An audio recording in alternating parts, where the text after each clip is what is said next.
ఆగో మన ముఖ్యమంత్రి రేవంత్ సార్ వారు కట్టుకొస్తుండు. సార్ వారు చరాకా కొరోట ప్రాజెక్టును సదర్ మార్ట్ ప్రాజెక్టులను ఓపెనింగ్ చేసిండు. మంచిదే, సంతోషం. మరి ఈ ప్రాజెక్టులను కట్టింది ఎవరు? మన కేసీఆర్ సార్. బీఆర్ఎస్ పాలనలోనే ఈ 2 ప్రాజెక్టుల పనులు 90% పనులు అయిపోయినాయి. ఇక అడుగు పొడుగు పనులకు బాకీ ఉండే 2 ఏళ్ల కిందటనే ట్రయల్ రన్ కూడా చేసిర్రు. ఇక కేసీఆర్ సారు కట్టిన ప్రాజెక్టులను ఇక ఇప్పుడు రేవంత్ సారు ఇట్లా గట్కలొత్తి ఓపెనింగ్లు చేసిండు అన్నారు. ఇట్లా ఓపెనింగ్ చేసుడు తప్పు పడతలేం.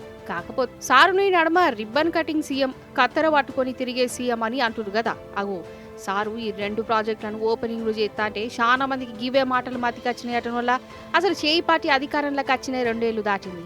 ఈ 2 ఏళ్లల్లా ఒక్కటంటే ఒక్క పని చెప్పుర్రల్లా. ఒక రోడ్ వేసిరా, ఒక కాలువ దవ్విరా, ఒక బ్రిడ్జ్ కట్టించిరా, ఒక ప్రాజెక్టు కట్టిరా.